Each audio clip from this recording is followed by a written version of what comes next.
Chapter 1. The Cursed Path. The summer of 1924 in the small village of Koptevka was especially hot. The sun burned mercilessly, and it seemed that even the air was trembling from the heat. Villagers escaped the heat by working in the fields early in the morning and hiding in the shade of old oak trees at noon. Everyday life went on as usual. Women picked berries and made jam, men mended roofs and fences, and children played carefree by the river or in the forest. Among the village boys, 3 friends especially stood out: Vanya, Petya, and Seryozha. Vanya was smart and inquisitive. He always found interesting books and told exciting stories to his friends. He had blonde hair and eyes sparkling with curiosity. Petya is brave and courageous, always ready for adventure, and often became the leader in their games. He was a strong boy with freckles on his nose and bright green eyes. Seryozha, the youngest of them, was a dreamer with a rich imagination. His hair curled and his eyes shone with thoughtfulness and curiosity. One day, when the heat reached its peak, the boys decided to go for a walk around the outskirts of the village. They made their way through thickets, jumped over streams, and climbed hillsides.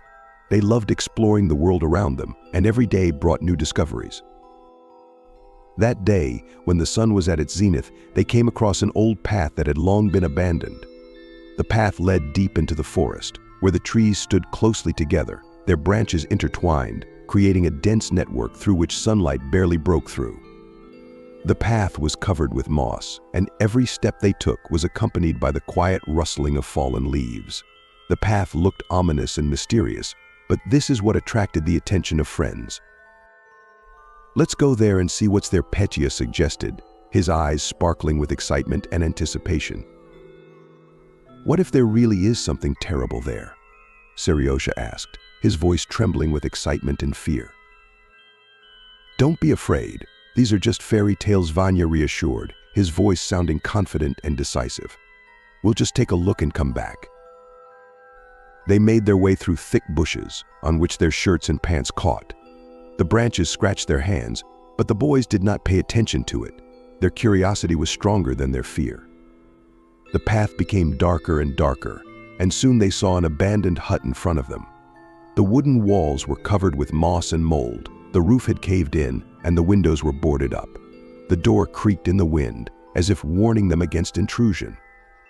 But curiosity turned out to be stronger than fear, and they decided to go inside. The hut inside turned out to be even gloomier.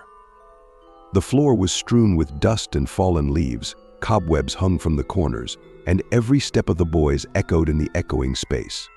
There were strange symbols on the walls, scratched with something sharp. The light shining through the cracks in the walls cast ominous shadows, and the air was filled with a musty smell that stung the nose. "What are these signs?" Petya asked, pointing to one of the symbols, his voice trembling with curiosity and slight fear. "It looks like some kind of ancient writing," Vanya suggested, his eyes studying the symbols with scientific interest. "Maybe it's something like spells or ancient rituals." Seryozha, meanwhile, found an old book on a dusty shelf. Its pages were yellowed with age, the binding was cracked, and the cover was decorated with strange symbols and images. He opened it and read it aloud, his voice echoing off the walls. "Whoever disturbs the peace of this earth will incur eternal damnation." Well, Petya grinned, his voice full of skepticism. "So we disturbed the witch?" "It's not funny," Petya, Vanya said sternly, his face becoming serious. "Let's get out of here." They quickly left the hut, their hearts pounding with fear and adrenaline. They ran through the forest until they emerged into a bright clearing, where the sun shone brighter and the air seemed fresher. The boys felt relieved, but from that day strange things began to happen that changed their lives forever. Chapter 2. Ominous Signs. The hut turned out to be even darker inside. The floor was strewn with dust and fallen leaves, cobwebs hung from the corners, and every step of the boys echoed in the echoing space. There were strange symbols on the walls, scratched with something sharp. The light shining through the cracks in the walls cast ominous shadows, and the air was filled with a musty smell that stung the nose. "What are these signs?" Petya asked, pointing to one of the symbols, his voice trembling with curiosity and slight fear. It looks like some kind of ancient writing, Vanya suggested, his eyes studying the symbols with scientific interest. Maybe it's something like spells or ancient rituals.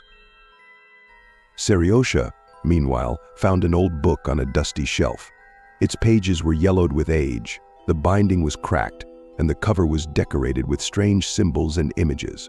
He opened it and read it aloud, his voice echoing off the walls. "Whoever disturbs the peace of this earth will incur eternal damnation." Well, Petya grinned. His voice was full of skepticism. "So we disturbed the witch?" "It's not funny," Petya, Vanya said sternly, his face becoming serious. "Let's get out of here." They quickly left the hut, their hearts pounding with fear and adrenaline. They ran through the forest until they emerged into a bright clearing, where the sun shone brighter and the air seemed fresher. But from that day on, strange things began to happen. At first, these were just nightmares. Vanya, Petya, and Seryozha began to have the same dream. They stood in front of a hut, and an old woman with long gray hair and burning eyes came out of the door. Her face was disfigured, and her clothes hung in rags. "This is a witch," Seryozha whispered. "She wants us." The next day, strange marks appeared on Vanya's arm, like burns. Petya began to hear strange voices whispering in his ear, and Seryozha felt an irresistible urge to return to the hut.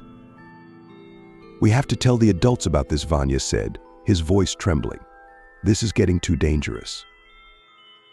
But adults only laughed at their stories, considering them children's inventions.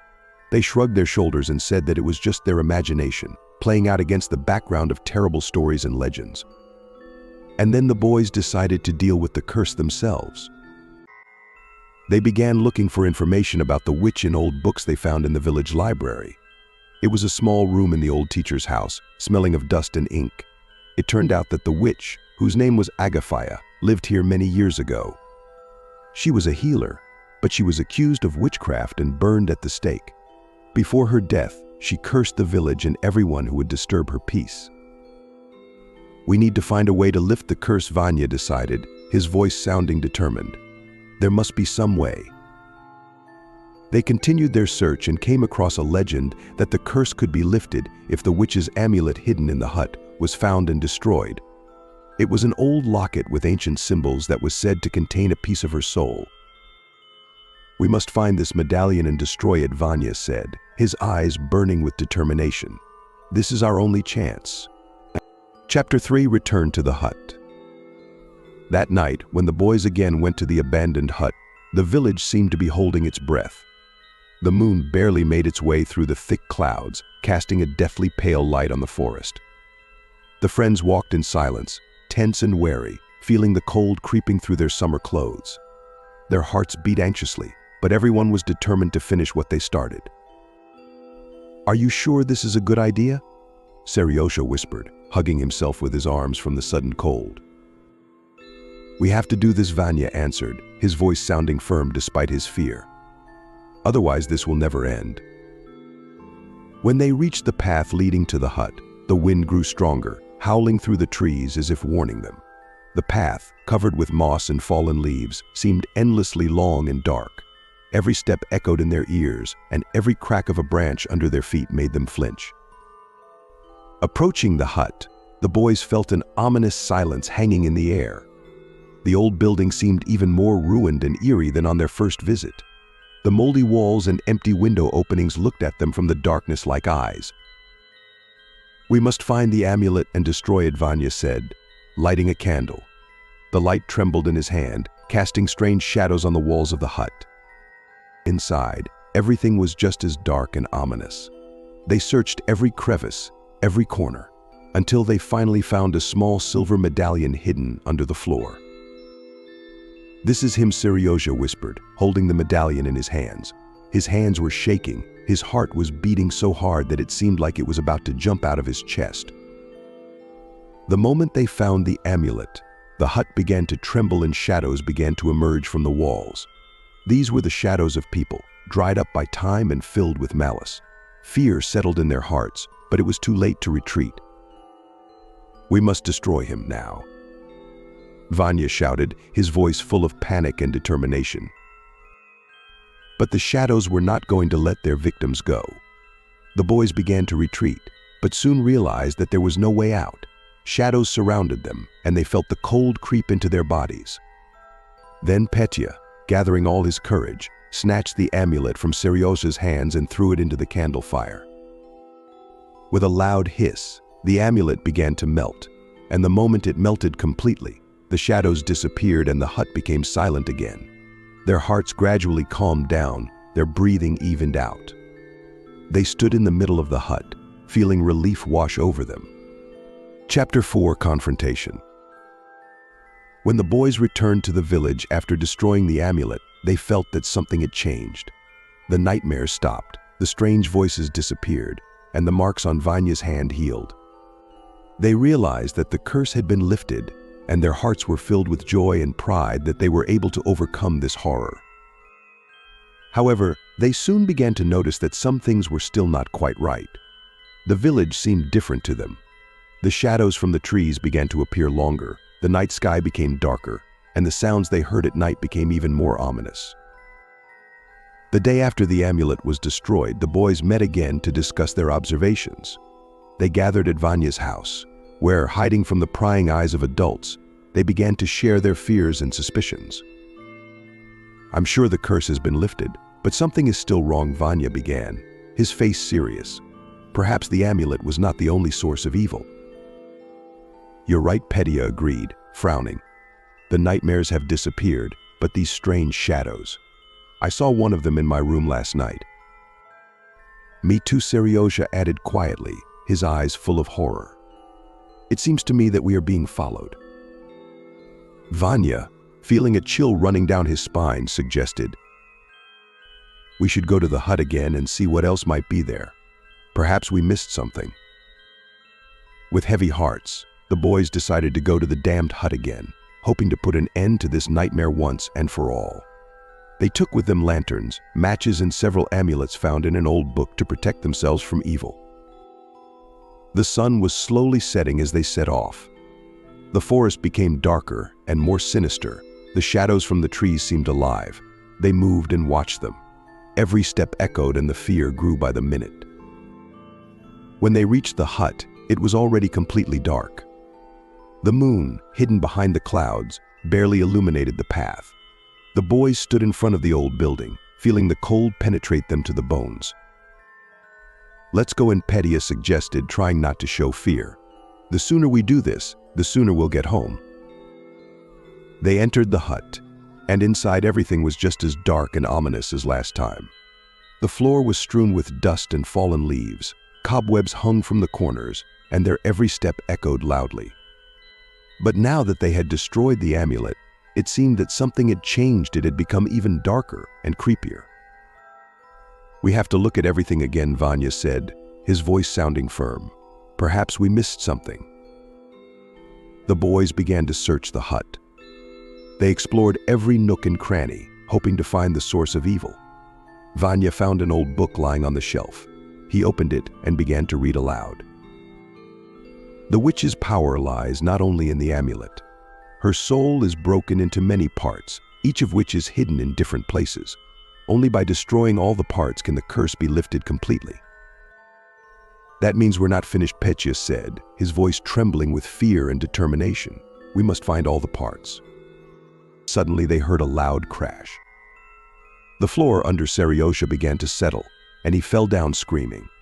Vanya and Petya ran to the edge of the hole, but Seryozha had already disappeared into the darkness. "Seryozha!" Vanya shouted, his voice trembling with horror. "Hold on, we're coming." They found an old staircase and began to descend into the dark basement. Their hearts were pounding, fear and adrenaline were mixing, but they knew that they had to save their friend. The basement was dark and damp. The walls were covered with moss and the air was musty. They illuminated the path with lanterns and began to look for Seryozha. Suddenly Petya screamed and pointed at something in the corner. Seryozha was lying on the ground, his body motionless. Vanya and Petya ran up to him, their hearts skipping a beat with fear. "Seryozha! Seryozha, wake up!" Vanya shouted, trying to bring his friend to his senses. But Seryozha did not move. Suddenly, shadows began to gather around them, and they felt the air turn icy. Ominous figures, withered by time, began to emerge from the walls surrounding them. "We have to get out of here," Petya shouted, grabbing Vanya's hand. "It is a trap." They tried to raise Seryozha, but the shadows were getting closer. Vanya felt one of the shadows touch his hand, and an icy cold pierced his body. "No," Vanya shouted, gathering all his determination. "We won't leave him." But at that moment, Seryozha opened his eyes. His gaze was empty and lifeless. He slowly rose to his feet, and the boys realized that this was no longer their friend. "Go away," he whispered, his voice cold and empty. "You can't save me." Vanya and Petya, realizing that this was the end, retreated with heavy hearts. They fled from the basement, feeling the shadows following them, but managed to get to the surface. They ran out of the hut and stopped to catch their breath. Their hearts were pounding and there were tears in their eyes. They lost their friend, and a feeling of guilt and horror overwhelmed them. "We have to go back and finish this," Vanya said, his voice shaking with determination. "We must destroy all parts of the witch's soul, otherwise she never will leave us alone." Petya nodded, his face was gloomy. They knew they had to return, but now there were only two of them, and the fear of the unknown was stronger than ever. The next few days were the darkest of their lives. They mourned the loss of their friend, but knew they must continue to fight. They turned to the old book again, hoping to find the key to destroying all parts of the witch's soul. They learned that parts of the witch's soul were hidden in various places, and each of them was guarded by evil spirits. By destroying all the pieces, they can end the curse once and for all. The first place they had to go was deep in the forest, in an old abandoned temple. Vanya and Petya collected all the necessary things and hit the road. The forest seemed even more ominous than before, and every step echoed in their ears. When they reached the temple, the sun had already disappeared below the horizon. The temple stood in the center of a small clearing. Its walls were covered with moss, and the roof had collapsed. It was dark and damp inside, and the air was filled with a musty smell. They went inside, lighting the way with lanterns. Old bones and torn clothes lay on the floor, evidence of ancient sacrifices. In the center of the temple, they found an altar on which lay an old book covered with dust. "There must be one of the parts of the witch's soul here," Vanya said, opening the book. His voice trembled with fear and anticipation. They began to read spells out loud, hoping that this would help them find and destroy part of the witch's soul. Suddenly, the air became icy and shadows began to gather around them. Ominous figures, withered by time, began to emerge from the walls, surrounding them. "We have to be careful," Petya said, his voice full of determination. "If they catch us, we won't be able to get out of here alive." They began to move around the temple, avoiding the shadows and trying to find the source of evil. In one of the corners, they found a small medallion lying on the floor. Petya picked it up and felt the cold pierce his body. "This is one of the parts of the witch's soul," he whispered, his voice trembling with fear. "We must destroy her." But the moment they tried to destroy the medallion, shadows surrounded them. They felt the cold creep into their bodies and realized that this was the end. "No," Vanya shouted, gathering all his determination. "We must fight." They began to fight off the shadows using amulets and spells from an old book. The shadows retreated, but each blow became weaker. Eventually, they were able to destroy the medallion and the shadows disappeared. The air became warmer and they felt relief fill their hearts. But the joy was short-lived. They knew this was just the beginning. They had to find and destroy all parts of the witch's soul, and the path was long and dangerous. The next few weeks were full of danger and horror. Vanya and Petya traveled through the village, finding and destroying parts of the witch's soul. Each time they found a new part, they were chased by shadows, and each time they barely managed to escape. One day they found an old map on which all the places where parts of the witch's soul were hidden were marked. They realized that the last part was located in the very heart of the village, in an old well that no one had used for a long time. They went to the well at night, hoping that the shadows would not notice them. When they approached the well, they felt the cold creep into their bodies and realized that this place was saturated with evil. "We have to be very careful," Vanya said, his voice full of determination. "This is the last place, and here will be the strongest defense." They began to descend into the well, lighting the way with lanterns. It was dark and damp inside. The walls were covered with moss and mold. They descended deeper and deeper, feeling the air getting colder. At the bottom of the well, they found an old wooden box covered with dust. Vanya opened it, and inside they found the last medallion, shining with an ominous light. "This is the last part," Petya whispered, his voice trembling with fear and anticipation. "We must destroy her." But the moment they tried to destroy the medallion, shadows surrounded them. They felt the cold creep into their bodies and realized that this was the end. "No," Vanya shouted, gathering all his determination. "We must fight." They began to fight off the shadows using amulets and spells from an old book. The shadows retreated, but each blow became weaker. Eventually, they were able to destroy the medallion and the shadows disappeared. The air became warmer and they felt relief fill their hearts. When they returned to the village, they realized that the curse had finally been lifted. The nightmares stopped, the strange voices disappeared, and the marks on Vanya's hand healed. They knew that their friend Seryozha gave his life so that they could defeat evil. Their hearts were full of sorrow, but they also felt proud that they were able to overcome this horror. Since then, the path to the abandoned hut has become overgrown again, and the boys have become even stronger friends. They knew that together they could overcome any difficulties, even the most sinister ones. Their friendship grew stronger, and they became even more inseparable, knowing that they could count on each other in any situation. Many years later, Vanya and Petya grew up and moved to different cities, but every year they got together to remember their childhood adventures and that terrible night when they defeated the witch. They became adults, but their friendship and memories of those events remained unchanged. And although the hut had long since collapsed, and the path to it disappeared under dense thickets, the memory of those events remained in their hearts forever. Their hearts will always remember the night they became true heroes, defeating an ancient evil and saving their village from a curse.